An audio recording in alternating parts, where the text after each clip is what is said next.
Hello everyone, I welcome you all to G K ocean YouTube channel.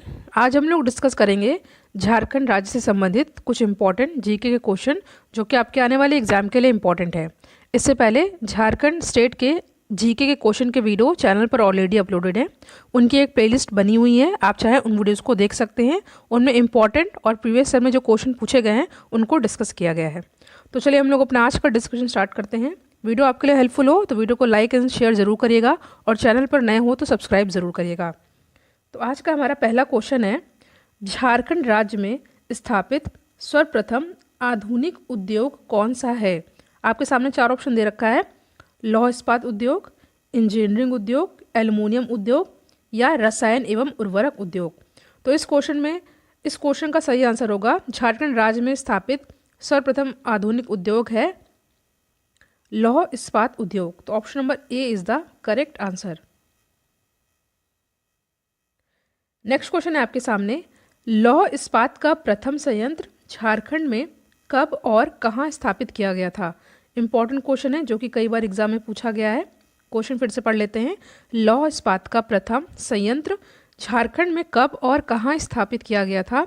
तो इस question का सही answer हो जाएगा 1907 में सकाची यानी कि जमशेदपुर में। ठीक है, तो option number A is the correct answer.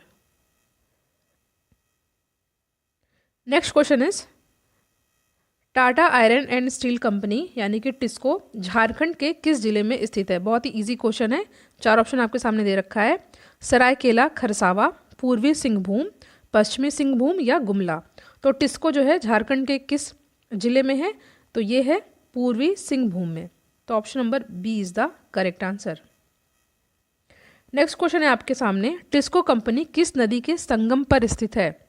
Swarnarekha Kharkai, Damodar Barakar, सोनशंख या स्वर्णरेखा कोयल।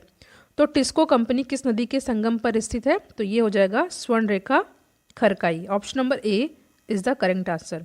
देखिए वीडियो आपके लिए हेल्पफुल हो तो वीडियो को लाइक ज़रूर करिएगा आप लोग और इसको शेयर ज़रूर करिएगा अपने फ्रेंड सर्कल में जो कि झारखंड स्टेट्स के एग्जाम देते हैं। पांचवा प्रश्न है आपके सामने, भारत का प्रथम स्टील प्रोजेक्ट शहर कहाँ स्थापित किया गया।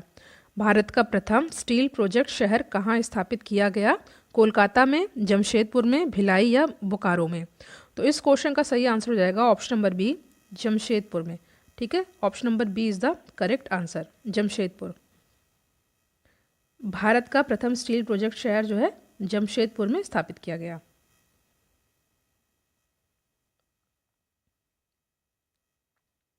अगला क्वेश्चन है आपके सामने, टिस्को कंपनी को लौह एस की प्राप्ति कहाँ से होती है। तो यहाँ पे जो सही आंसर है वो हो जाएगा नोवा मुंडी यानी कि पश्चिमी सिंहभूम और गुरु महिषानी उड़ीसा। तो यहाँ पे ए और बी दोनों ही सही आंसर है। तो option number D is the correct answer. Next question is, 1907 ईस्वी में स्थापित टिस्को कंपनी को वर्तमान में किस नाम से जाना जाता है। Tata Motors, Tata steel, Kohinoor steel या इनमें से कोई नहीं। तो याद रखिएगा 1907 में टिस्को कंपनी की स्थापना हुई थी और इसको वर्तमान में जाना जाता है टाटा स्टील के नाम से। ठीक है, next question is, Tata engineering and locomotive company, Tata engineering and locomotive company यानी कि टेल्को कहाँ पर स्थापित है। बोकारो, चाईबासा, जमशेदपुर या रांची। तो जो यहाँ पे है आंसर हो जाएगा जमशेदपुर। तो option number C is the correct answer. Next question is, Telco company को वर्तमान में किस नाम से जाना जाता है। तो टेल्को कंपनी को वर्तमान में प्रेजेंट टाइम में जाना जाता है टाटा मोटर्स के नाम से। A is the correct answer. Next question is, Jharkhand में tin plate company of India की स्थापना 1920 में कहाँ पर की गई थी। चार ऑप्शन आपके सामने दे रखा है, जमशेदपुर, बोकारो, हजारीबाग या रांची। देखिए रीजनिंग और साइंस और मैथ्स के भी क्वेश्चन के वीडियो चैनल पर अपलोड किए जाते हैं। कन्फ्यूज़न ना हो इसलिए मैंने अलग से प्लेलिस्ट बना रखी है, तो आप उन वीडियोस को देख लीजिएगा। खासकर रीजनिंग के उनमें इंपॉर्टेंट क्वेश्चन को डिस्कस किया गया है with the help of trick. ठीक है, तो क्वेश्चन पर हम लोग आते हैं। झारखंड में tin plate company of India की स्थापना 1920 में कहाँ पर की गई थी। तो इस क्वेश्चन का सही आंसर हो जाएगा ऑप्शन नंबर ए, गोलमुरी, जमशेदपुर। ठीक है, नेक्स्ट क्वेश्चन इज, एशिया का सबसे बड़ा स्टील संयंत्र माना जाने वाला बोकारो स्टील संयंत्र की स्थापना किस पंचवर्षीय योजना के दौरान की गई थी? प्रथम पंचवर्षीय योजना, द्वितीय, तृतीय या चतुर्थ? तो एशिया का सबसे बड़ा स्टील संयंत्र माने जाने वाला बोकारो स्टील संयंत्र की स्थापना ये की गई थी तीसरी पंचवर्षीय योजना में। ठीक है, तो C is the correct answer. Next question पे हम लोग आते हैं, बोकारो इस्पात संयंत्र की स्थापना किस वर्ष की गई थी? तो ये की गई थी, मैं इसका आंसर डायरेक्ट बता देती हूँ, 1964 में। ठीक है, 1964 में की गई थी बोकारो इस्पात संयंत्र की स्थापना, इसलिए option number A is the correct answer, 1964। Next question is, Bokaro इस्पात संयंत्र किस देश के सहयोग से स्थापित किया गया? रूस यानी कि रशिया, ब्रिटेन, फ्रांस या जर्मनी? तो जो सही आंसर हो जाएगा ये हो जाएगा ऑप्शन नंबर ए रूस। ठीक है, रूस की सहायता से स्थापित की गई थी बोकारो इस्पात संयंत्र। क्वेश्चन है, बोकारो इस्पात संयंत्र किसके अधीन कार्यरत है? एमटीएनएल, गेल, सेल या इनमें से कोई नहीं? तो बोकारो इस्पात संयंत्र किसके अधीन कार्यरत है? तो ये कार्यरत है सेल के अंतर्गत। ठीक है,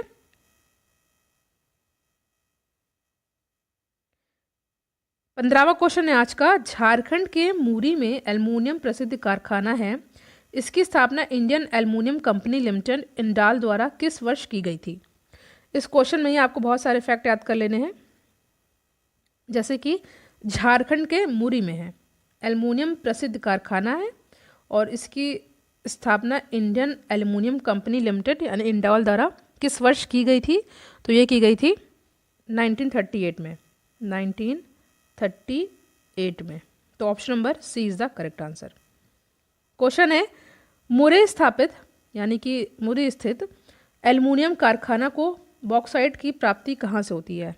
ठीक है, एल्युमिनियम का ओर होता है बॉक्साइट, और मुरी में स्थित जो एल्युमिनियम कारखाना है उसमें जो है बॉक्साइट की प्राप्ति कहाँ से होती है?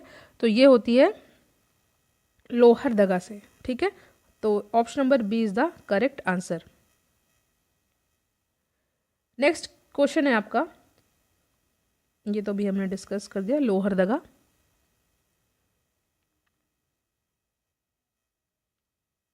क्वेश्चन है, हैवी इंजीनियरिंग कॉरपोरेशन यानी कि HEC झारखंड के किस शहर में स्थित है? हैवी इंजीनियरिंग कॉरपोरेशन झारखंड के किस शहर में स्थित है? तो ये स्थित है रांची में। ठीक है, option number A is the correct answer. Next question, Jharkhand का ट्रक कारखाना कहाँ स्थित है? झारखंड का ट्रक कारखाना कहाँ पर स्थित है? चार ऑप्शन आपके सामने दे रखा है, जमशेदपुर, रांची, बोकारो या धनबाद। तो इस क्वेश्चन का सही आंसर हो जाएगा ऑप्शन नंबर ए। ठीक है, Jamshedpur. Option number A is the correct answer. Jharkhand का ट्रक कारखाना जमशेदपुर में स्थित है। 19th क्वेश्चन है, भारत का सबसे बड़ा लौह इस्पात कारखाना कहाँ पर है? राउरकेला इस्पात संयंत्र, बोकारो इस्पात संयंत्र, दुर्गापुर इस्पात संयंत्र या इनमें से कोई नहीं? तो भारत का सबसे बड़ा लौह इस्पात कारखाना कहाँ पर स्थित है? तो ये स्थित है आपका बोकारो, सॉरी ये कहाँ पर है? ये है बोकारो इस्पात संयंत्र। ठीक है, तो option number B is the correct answer. Bharat का सबसे बड़ा लौह इस्पात कारखाना कहाँ पर है? बोकारो इस्पात संयंत्र। आज का हमारा आखिरी क्वेश्चन है। ठीक है, क्वेश्चन है आपका 20वां, टिस्को को चूना पत्थर, डोलामाइट, फायर क्ले इत्यादि की प्राप्ति उड़ीसा के सुंदरगढ़ जिले से होती है, जल की प्राप्ति कहाँ से होती है? सबसे पहले आपको इसमें याद कर लेना है को टिस्को को चूना पत्थर, डोलोमाइट, फायर क्ले, इसकी जो है प्राप्ति उड़ीसा के सुंदरगढ़ जिले से होती है। पर यहाँ पे बात हो रही है जल की प्राप्ति कहाँ से होती है? तो जल की प्राप्ति होती है, चार ऑप्शन आपके सामने दे रखा है, शंख कोयल, स्वर्णरेखा खरकई, दामोदर या अजय। तो जो सही आंसर है हो जाएगा स्वर्णरेखा खरकई। तो option number B is the correct answer. तो आज हमने यहाँ पे डिस्कस किया झारखंड राज्य के टॉप 20 जीके के क्वेश्चन जो कि आपके एग्जाम के लिए मोस्ट इंपॉर्टेंट है। इससे पहले झारखंड के जीके क्वेश्चन चैनल पर ऑलरेडी अपलोडेड है, आप उनको देख लीजिएगा। प्लेलिस्ट मैंने बना रखी है। वीडियो आपके लिए हेल्पफुल हो तो वीडियो को लाइक एंड शेयर ज़रूर करिएगा और चैनल पर नया है तो सब्सक्राइब भी ज़रूर करिएगा। Thank you so much for watching. Thank you.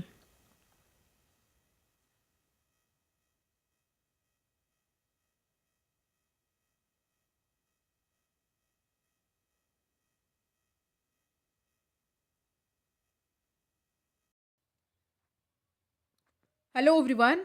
आज हम लोग झारखंड राज्य से संबंधित इम्पोर्टेंट 50 जीके के क्वेश्चन को डिस्कस करेंगे, जो कि आपके एग्जाम पॉइंट ऑफ व्यू से इम्पोर्टेंट है। इससे पहले झारखंड स्टेट के जीके के क्वेश्चन के वीडियो चैनल पर ऑलरेडी अपलोडेड है। इनके अलग से प्लेलिस्ट बनी हुई है, तो आप उन वीडियोज़ को ज़रूर देखिएगा, आपके एग्जाम के लिए इंपॉर्टेंट है वो। तो आज का हमारा पहला क्वेश्चन है, राज्य की प्रशासनिक व्यवस्था कहाँ से संपादित होती है? तो यहाँ पे जो सही आंसर हो जाएगा ऑप्शन नंबर सी, सचिवालय। ठीक है, C is the correct answer. Next question है, झारखंड में कितने प्रमंडल हैं? तो झारखंड में 5 प्रमंडल हैं।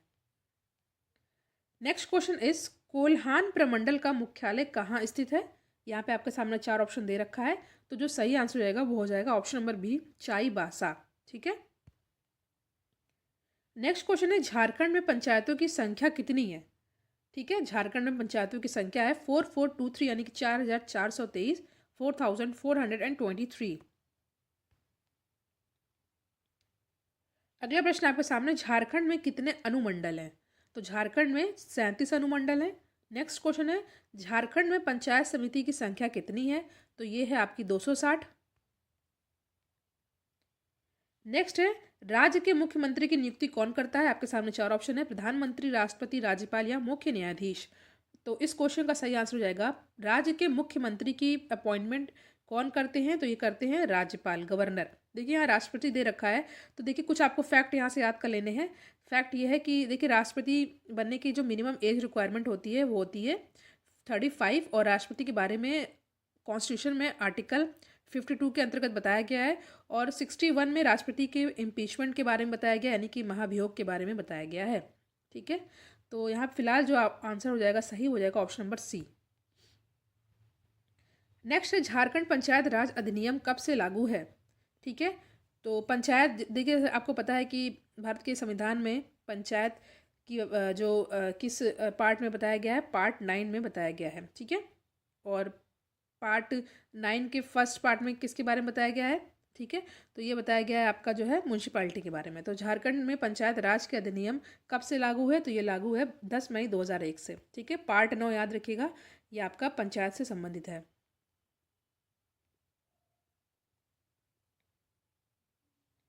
नेक्स्ट क्वेश्चन, झारखंड में कितने सदन है? आसान क्वेश्चन है, तो झारखंड में जो है 1 सदन है। Option number A is the correct answer. अगला क्वेश्चन है आपके सामने, केंद्र की सूची में कितने विषय हैं? तो केंद्र की सूची में 97 सब्जेक्ट्स हैं। नेक्स्ट है, 82 विधानसभाई सदस्यों में एक सदस्य को राज्यपाल मनोनीत करते हैं। मनोनीत सदस्य किस समुदाय का होता है? मुसलमान, अनुसूचित जाति, आदिम जनजाति या एंग्लो इंडियन। ठीक है, देखिए आसान क्वेश्चन है, इस क्वेश्चन का आंसर आपको कमेंट सेक्शन में देना है। ठीक है। नेक्स्ट क्वेश्चन है, झारखंड के प्रथम राज्यपाल कौन थे? तो जो झारखंड के प्रथम राज्यपाल कौन थे? गवर्नर थे प्रभात कुमार। ठीक है। 13वां प्रश्न आपके सामने, राज्य की कार्यपालिका शक्ति का प्रधान कौन होता है? आपके सामने 4 ऑप्शन है, राज्यपाल, मुख्यमंत्री, मुख्य सचिव या विधानसभा के अध्यक्ष। तो राज्य की कार्यपालिका शक्ति के प्रधान कौन होते हैं? ये होते हैं राज्यपाल, गवर्नर। नेक्स्ट, राज्य की समस्त कार्यवाही किसके नाम पर की जाती है? तो ये की जाती है किसके नाम पर? राज्यपाल यानी गवर्नर के नाम पर। नेक्स्ट क्वेश्चन है, राज्यपाल को किस अनुच्छेद के तहत राज्य में राष्ट्रपति शासन की सिफारिश करने का अधिकार है? आपके सामने 4 ऑप्शन दे रखा है, और यहाँ पे जो सही आंसर रहेगा वो हो जाएगा अनुच्छेद 356। नेक्स्ट है, राज्य मंत्रिपरिषद की बैठकों की अध्यक्षता कौन करते हैं? तो ये करते हैं मुख्यमंत्री जी। ठीक है, option number B is the correct answer. अगला प्रश्न है, राज्य मंत्रिपरिषद व्यक्तिगत रूप से किसके प्रति उत्तरदायी है? राज्यपाल, विधानसभा, मुख्यमंत्री या गृह मंत्री। तो जो सही आंसर है ऑप्शन नंबर ए, राज्यपाल। नेक्स्ट क्वेश्चन है, उच्च न्यायालय के क्षेत्राधिकारियों की संख्या कितनी है? 1, 2, 3, 4। तो उच्च न्यायालय के क्षेत्राधिकारियों की संख्या कितनी होती है? तो ये होती है 3 होती है। तो C is the correct answer. देखिए वीडियो आपके लिए हेल्पफुल हो तो वीडियो को लाइक ज़रूर करिएगा, और अगर आपको लगे वीडियो आपके लिए हेल्पफुल है तो उसको शेयर भी आप लोग कर सकते हैं।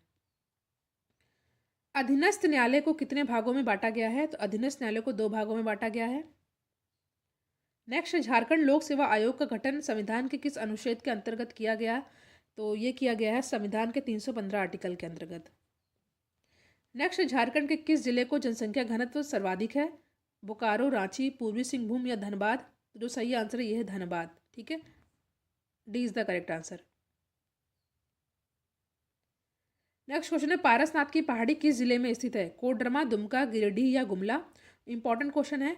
तो पारसनाथ की पहाड़ी किस जिले में स्थित है? तो ये स्थित है ऑप्शन नंबर सी, गिरिडीह में। ठीक है। और जो ये वाला क्वेश्चन मैं आपसे डिस्कस किया था, ये इंपॉर्टेंट है कि घनत्व, सबसे ज़्यादा जनसंख्या घनत्व कहाँ पर है? याद कर लीजिएगा, ये धनबाद में है। अगला प्रश्न आपके सामने, रामगढ़ जिले में कौन सा प्रसिद्ध मंदिर है? तो ये है छिन्नमस्तिका देवी मंदिर। Option number A is the correct answer. Next, Ramgarh जिले में कौन सा प्रसिद्ध मंदिर है? आई थिंक मैंने रिपीट कर दिया है, तो option number A is the correct answer. Next है, दक्षिणी छोटा नागपुर प्रमंडल का मुख्यालय कहाँ स्थित है? गुमला, लोहरदगा, रांची या धनबाद? तो दक्षिणी छोटा नागपुर प्रमंडल का मुख्यालय स्थित है रांची में। Option number C is the correct answer. Next question है, जलप्रपातों का शहर किसे कहा जाता है? जैसा कि आप देख रहे हैं, जेएसएससी द्वारा 2016 में पूछा गया है। तो जलप्रपातों का शहर किसे कहा जाता है? कोडरमा, रांची, देवघर या गुमला? तो जो सही आंसर है option number B is the Ranchi. ठीक है। नेक्स्ट, राज्य का सर्वाधिक साक्षरता दर वाला जिला कौन सा है? तो ये है आपका रांची ही है। नेक्स्ट, रांची जिले की साक्षरता दर कितने प्रतिशत है? तो रांची जिले की साक्षरता दर कितनी है? तो ये है आपका ऑप्शन नंबर सी, 76.06%, 76.06%। नेक्स्ट है, लोहरदगा जिले का गठन किस वर्ष हुआ था? तो लोहरदगा जिले का गठन हुआ था वर्ष 1981 में। नेक्स्ट क्वेश्चन है, गुमला जिले का गठन वर्ष 1984 में किस जिले से पृथक करके किया गया था? आपके सामने चार ऑप्शन है, धनबाद, रांची, देवघर या हजारीबाग? तो गुमला जिले का गठन 1984 में किस जिले से पृथक करके किया गया था? तो ये किया गया था रांची से। ठीक है। तो option number B is the correct answer.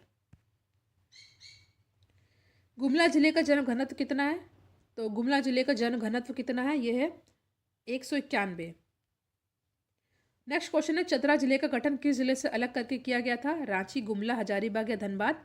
तो चतरा जिले का गठन किस जिले से अलग करके किया गया? तो ये किया गया था हजारीबाग को अलग करके। That is why option number D is the correct answer.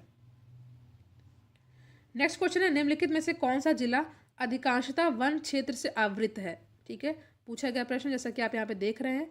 तो क्वेश्चन को हम लोग फिर से ध्यान से पढ़ते हैं। क्वेश्चन है, निम्नलिखित में से कौन सा जिला अधिकांशतः वन क्षेत्र से आवृत है? दैट क्वेश्चन पूछा गया है। तो यहाँ पे जो सही आंसर हो जाएगा ऑप्शन नंबर बी, चतरा। ठीक है। नेक्स्ट क्वेश्चन है, बोकारो स्थित इस्पात कारखाने की स्थापना कब हुई थी? Most important question. तो बोकारो स्थित इस्पात कारखाने की स्थापना कब हुई थी? ये हुई थी वर्ष 1964 में। ठीक है, 1964 में। ये भी क्वेश्चन बहुत ज़्यादा ही इंपॉर्टेंट है। तनुघाट डैम किस जिले में स्थित है? तनुघाट डैम किस जिले में स्थित है? कोडरमा, गिरिडीह, बोकारो या गुमला? तो जो सही आंसर ये है Bokaro. Option number C is the correct answer. Hiuen Tsang ने अपनी यात्रा विवरण में झारखंड के किस जिले का उल्लेख किया है? ठीक है, फिर से पढ़िए। हेनसांग ने अपनी यात्रा विवरण में झारखंड के किस जिले का उल्लेख किया है? Most important question of the video. There is 4 option given, Bokaro, Hazaribagh, Gumla या धनबाद? तो जो सही आंसर है वो है ऑप्शन नंबर डी, धनबाद। ठीक है, D is the correct answer. Next is, किस जिले की स्थापना 1 नवंबर 1956 में की गई थी? रांची, कोडरमा, लोहरदगा या धनबाद? तो किस जिले की स्थापना 1 नवंबर 1956 में की गई थी? ये भी पूछा गया प्रश्न है। तो जो सही आंसर है ये हो जाएगा ऑप्शन नंबर डी, धनबाद। ठीक है, ये भी क्वेश्चन इंपॉर्टेंट है। तोप चाची झील किस जिले में स्थित है? तोप चाची झील किस जिले में स्थित है? आपके सामने चार ऑप्शन है, गुमला, धनबाद, सिमडेगा या देवघर? तो जो सही आंसर है ये ऑप्शन नंबर बी है, धनबाद। ठीक है, Dhanbad is the correct answer. ये क्वेश्चन इंपॉर्टेंट है, Dhanbad is the correct answer. Next है, पश्चिमी सिंहभूम में कितने विधानसभा क्षेत्र आते हैं? तो ये आते हैं 6। A is the correct answer. Next है, सरायकेला खरसावां जिले की स्थापना किस वर्ष की गई थी? तो ये की गई थी 2001 में। Option number D is the correct answer. Next, Jharkhand में तातापानी का गर्म जलकुंड किस जिले में स्थित है? आपके सामने चार ऑप्शन है, लातेहार, रामगढ़, गढ़वा या पलामू? तो झारखंड में तातापानी का गर्म जलकुंड किस जिले में स्थित है? तो ये स्थित है आपका पलामू में। तो option number D is the correct answer. Next, Jharkhand के गढ़वा जिले का क्षेत्रफल कितना है? तो ये है 4000 93 वर्ग किलोमीटर। ऑप्शन नंबर बी है यहाँ पे हमारा सही आंसर। नेक्स्ट, किस जिले में सबसे अधिक अनुसूचित जनजाति निवास करती है? रांची, खूंटी, सिमडेगा, पाकुड़। तो जो सही आंसर है यह जाएगा Simdega. Option number C is the correct answer. Next, सबसे कम जनसंख्या घनत्व वाला जिला निम्न में से कौन सा है? सिमडेगा, लातेहार, पश्चिमी सिंहभूम या खूंटी। तो कम जनसंख्या वाला जो जनसंख्या घनत्व वाला जिला जो है ये क्या है? पॉपुलेशन डेंसिटी की बात यहाँ पे की जा रही है, तो जो सही आंसर है ये है सिमडेगा। ए is the correct answer.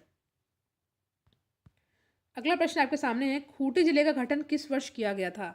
Khunti जिले का गठन किस वर्ष किया गया था? तो ये किया गया था वर्ष 2007 में।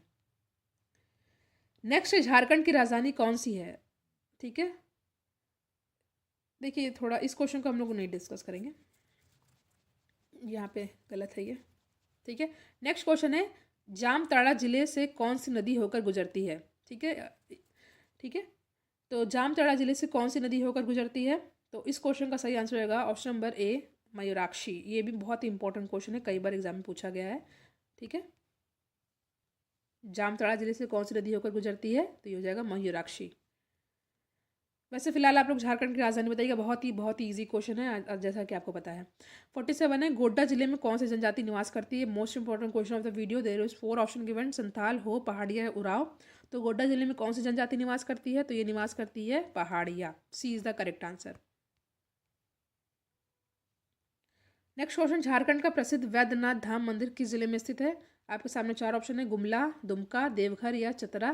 तो झारखंड का प्रसिद्ध वैद्यनाथ धाम मंदिर जो है किस जिले में है? तो ये है आपका देवघर में। डी है हमारा सही आंसर। नेक्स्ट, साहिबगंज जिले में प्राचीन काल के किस राजवंश का स्थल रहा है? बहुत ही ज़्यादा ज़रूरी इंपॉर्टेंट क्वेश्चन है। तो साहिबगंज जिले में प्राचीन काल के किस राजवंश का स्थल रहा है? तो यहाँ पे जो सही आंसर है यह ऑप्शन नंबर ए, पाल वंश। ठीक है, पाल वंश। लास्ट क्वेश्चन है आज का, पाकुड़ जिले का गठन किस वर्ष किया गया था? तो 1986, 1991, 98 या 94। तो पाकड़ जिले का गठन जो है किस वर्ष किया गया था? ये किया गया था 1994 में। तो सी है हमारा सही आंसर। तो यहाँ पे हमने झारखंड राज्य के बहुत ही जल्दी 50 क्वेश्चन को रिवीजन किया है और ये आपके लिए इंपॉर्टेंट है। इससे पहले प्लेलिस्ट को ज़रूर देखेगा, उनमें बहुत सारे वीडियो को अपलोड किया गया है और बहुत सारे इंपॉर्टेंट क्वेश्चन को डिस्कस किया गया है। वीडियो आपके लिए हेल्पफुल, तो वीडियो को लाइक शेयर जरूर करें और चैनल पर नया है तो सब्सक्राइब भी जरूर करिएगा। Thank you. हेलो एवरीवन, आप लोग का बहुत बहुत स्वागत है जीके ओशन यूट्यूब चैनल पर। I welcome you all to GK ocean YouTube channel.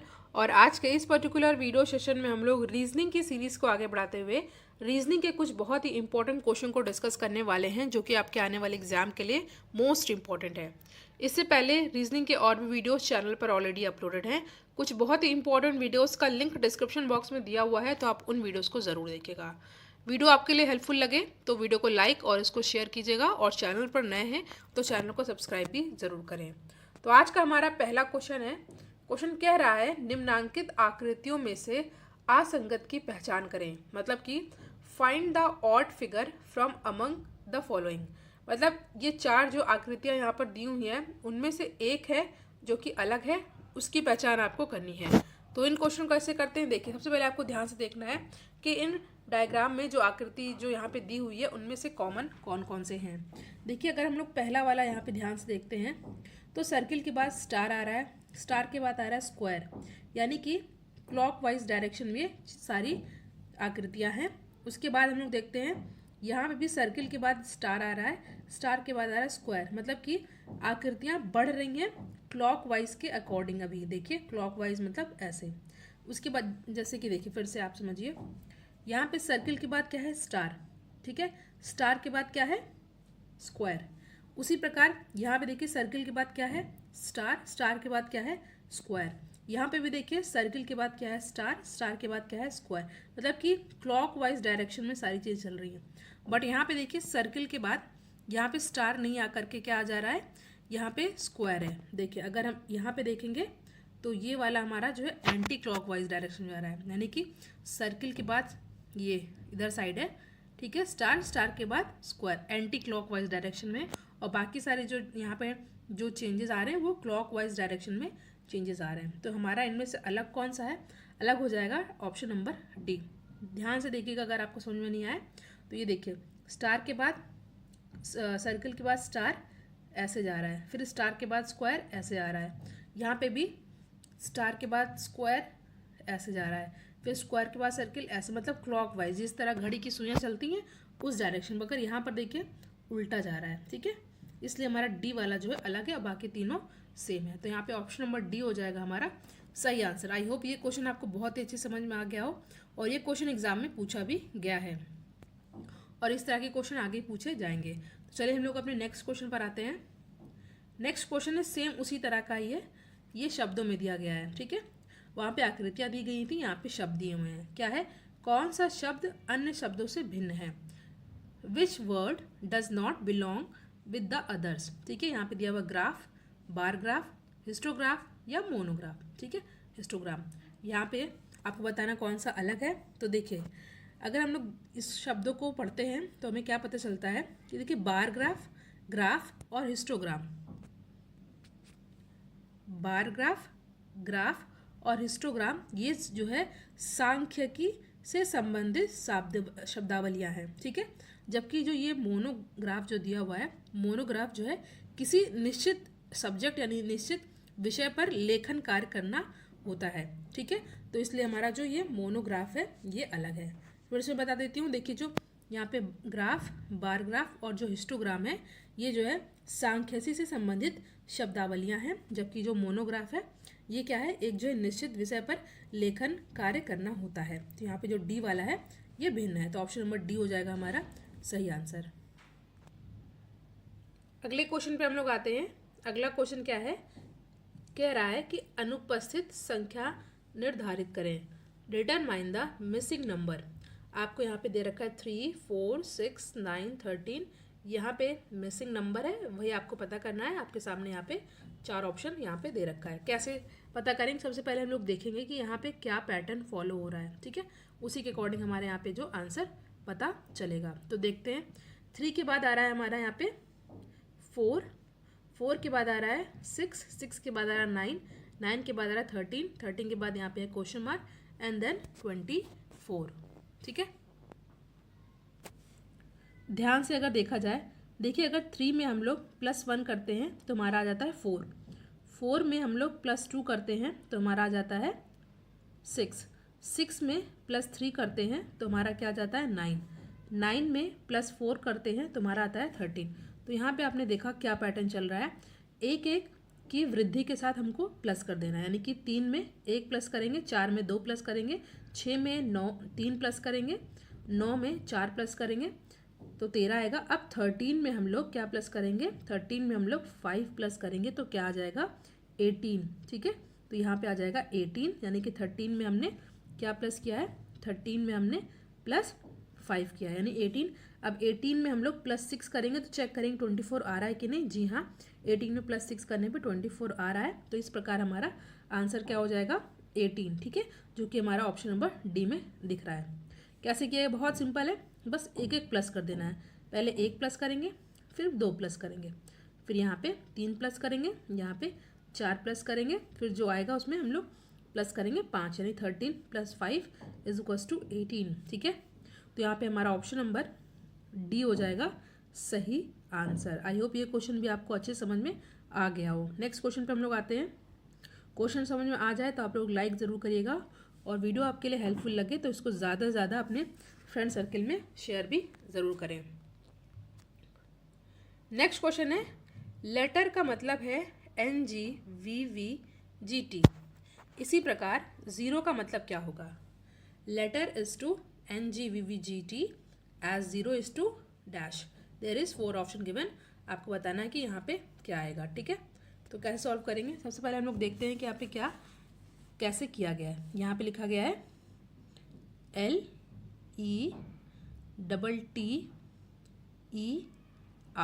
ठीक है। लेटर को क्या लिखा गया है, लेटर को लिखा गया है, लेटर को लिखा गया है N, यहाँ पे लिख देती हूँ मैं NGVVGT, ठीक है। अगर हम लोग ध्यान से देखें, अगर हम लोग L में 2 अल्फ़ाबेट ऐड करते हैं तो क्या आ जाएगा हमारा, यहाँ पे हमारा आ जाएगा क्या ABCDEFGHIJKL एन, यानी कि +2 किया गया, यानी कि एल के बाद जो दूसरा वाला अल्फ़ाबेट आएगा। इसी प्रकार +2 किया गया, इसी प्रकार ई में हम लोग करेंगे +2 तो हमारा क्या आ जाएगा, जी आ जाएगा। इसी प्रकार टी में हम लोग +2 करेंगे तो वी आ जाएगा, यहाँ पे भी टी है तो वी आ जाएगा। ई के बाद +2 यानी कि ABCDEFG, यानी कि दूसरा क्या आ रहा है, जी, तो ये जी है। इसी तरह आर का आ जाएगा टी। कुछ नहीं किया गया, बस +2 +2 +2 कर दिया गया है। तो क्या है हमारा अगला, 0, ZERO, ठीक है। तो कैसे करेंगे इसको, Z में +2 यानी कि Z के बाद हमारा आता है, उस तरह से देखा जाए तो A आता है, A के बाद B, यानी कि Z में +2 करेंगे तो हमारा आ रहा है यहाँ पे B, यानी कि यहाँ पे आया B। अब इसी तरह हम लोग E के बाद +2 करेंगे तो E के बाद F आता है, F के बाद क्या आता है, G आता है, तो यहाँ पे आ जाएगा G। अब R के बाद +2 करेंगे तो R के बाद +2 करेंगे तो हमारा क्या आ जाएगा, यहाँ पे आ जाएगा T। और O में +2 करेंगे तो क्या आ जाएगा, O के बाद P, P के बाद Q, तो यहाँ पे T एंड Q।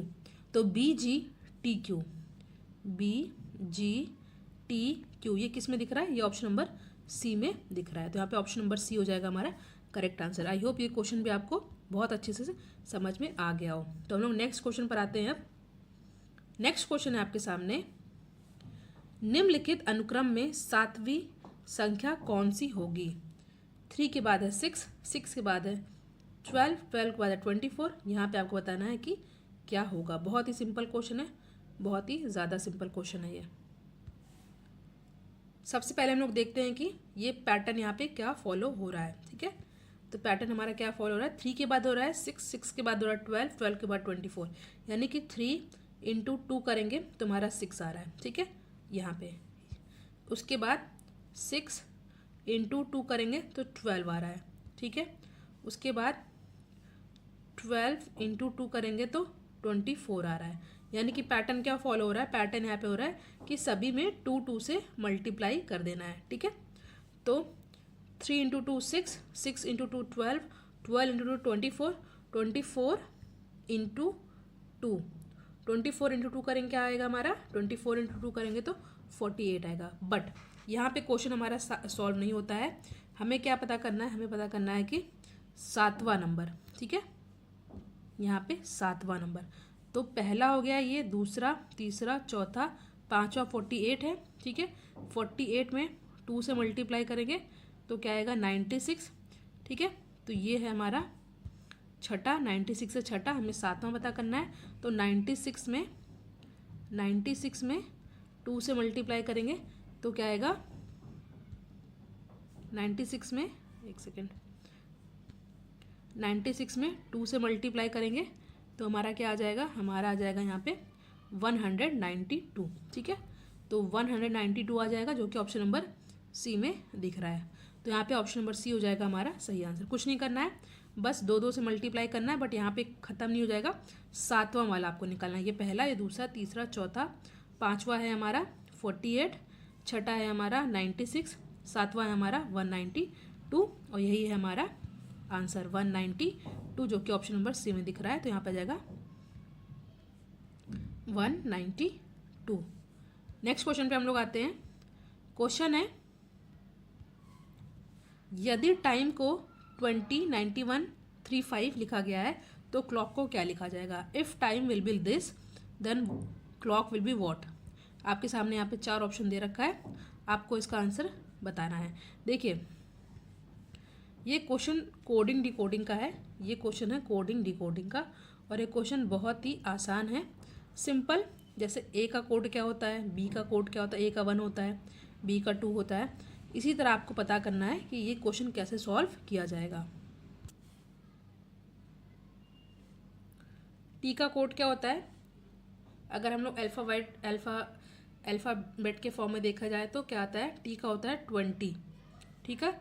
आई का क्या होता है, आई का होता है 9। देखिए A B C D E F G H I 1 2 3 4 5 6 7 8 9, तो आई का क्या हो गया 9। टी का क्या था, टी का है 20, ठीक है। आई का क्या है 9, एम का क्या है 13, और ई का क्या होता है 5, यानी कि जो सेम कोड होता है वही लिख दिया गया है। अब आपको क्लॉक CLOCK, सी का क्या होता है 3 होता है, यहाँ पे भी 3 होता है।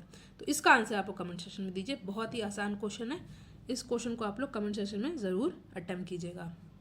आज का हमारा आखिरी क्वेश्चन है उस विकल्प का चयन करें जो तीसरे पद से उसी प्रकार संबंधित है जिस प्रकार दूसरा पद पहले पद से संबंधित है। ठीक है, एनालॉजी का क्वेश्चन है ये, आसान क्वेश्चन है ये। सोना हार है तो लोहा का क्या होगा? क्वेश्चन क्या कह रहा है? Select the option that is related to the third term in the same way as the second term is related to first term. Gold is necklace there iron will be what? Shirt, ribbon, book या bucket? कमीज, पुस्तक, फीता या बाल्टी? देखिए, सबसे पहले हम लोग देखते हैं यहाँ पे कि सोना का हार कैसे आया है। देखिए, जिस प्रकार सोने से हार बनाया जाता है, ठीक है, सोने से क्या बनाया जाता है? हार बनाया जाता है। उसी प्रकार लोहे से क्या बनाया जाएगा? कमीज तो बनाई नहीं जाएगी, पुस्तक भी नहीं बनाई जाएगी, फीता भी नहीं बनाई, बाल्टी बनाई जाएगी। तो यहाँ पे ऑप्शन नंबर डी हो जाएगा हमारा सही आंसर। ठीक है, क्या था? बहुत ही सिंपल है कि जिस प्रकार सोने से हार बनाया जाता है उसी प्रकार लोहे से बाल्टी बनाई जाती है। तो यहाँ पे ऑप्शन नंबर डी हो जाएगा हमारा सही आंसर। तो यहाँ पे हमने रीजनिंग के 6 मोस्ट इंपॉर्टेंट क्वेश्चन को डिस्कस किया। ये एग्जाम में आए हुए भी हैं और इस तरह के क्वेश्चन पूछे जाएंगे। वीडियो को लाइक ज़रूर कीजिएगा, इसको शेयर भी कीजिएगा और पिछले वीडियो को भी ज़रूर देखिएगा जिसका लिंक जो है डिस्क्रिप्शन बॉक्स में दिया हुआ है। Thank you.